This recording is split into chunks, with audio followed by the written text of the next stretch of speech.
Why are you here? What draws you to this knowledge? Curiosity? Entertainment? Boredom? What draws you to keep learning about these deities that make your life a hell purely for entertainment? I suggest you ponder that question as you keep learning more and more. Of course, there are not only deities who inhabit the plane of existence that they dwell in. There are also the creatures that carry your soul to these deities, and they are called Volitars. When you die, they come to you and carry your soul to Absoloth, who you might recall as being the goddess of death. When Volitars come to our world, they will appear as a crow. However, unlike normal crows, they can't be killed, no matter what you do to them. You could shoot them, and they won't flinch. Stab them, and they won't resist. However, good luck finding one and catching one at that, as they are even more intelligent than actual crows.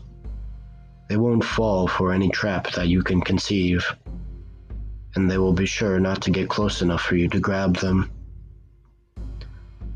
There is only one way that you can tell the difference between a Volitar and a real crow. And that difference is that when a Volitar sees you, it won't caw. In fact, they'll only look and stare at you, making sure that you're the right person, although they're always right and never wrong.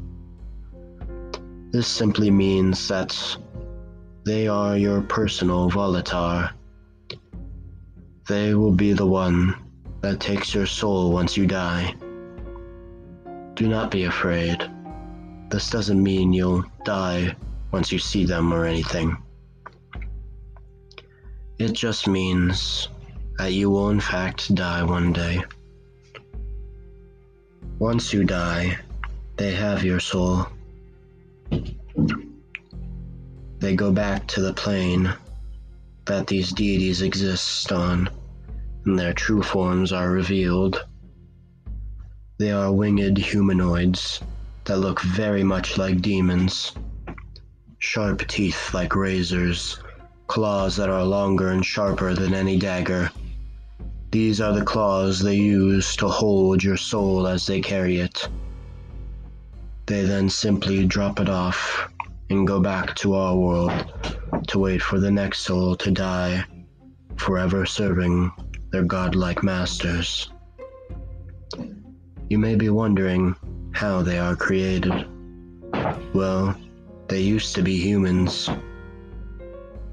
The gods need servants after all. So after people die, they'll either be turned into nourishment or into a Volitar, whichever the deities choose.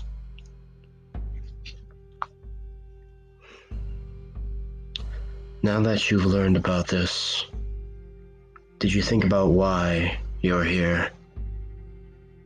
Did you think about why you keep coming back for more knowledge? Did you think about what is bringing you back? I hope you figured it out. And whatever your answer is, I hope it's worth it.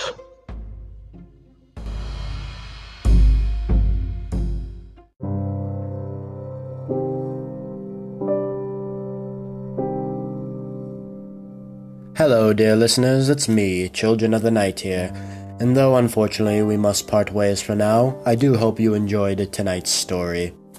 Whether you listened to it here on YouTube or listened to it on the podcast, I thank you greatly. If you didn't know, I do have a podcast where I upload these narrations and also upload updates on horror news and give you recommendations for what pieces of horror media I think you should check out if you haven't done so already.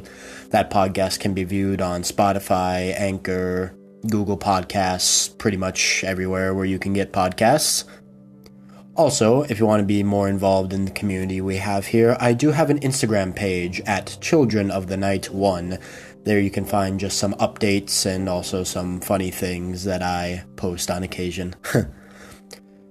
If you want to support me even more than you already are by watching this YouTube channel or the podcast, feel free to check me out on Patreon at patreon.com/Children of the Night, or you can just use the link down in the description. There, you can get early access to these narrations, or you can get rights to voting on polls, where you can decide what horror narration I narrate next. In fact, you can even get voice acting roles in the narrations, and so much more. But remember, it is not mandatory, and anyone who chooses to support me in that way, I thank you greatly.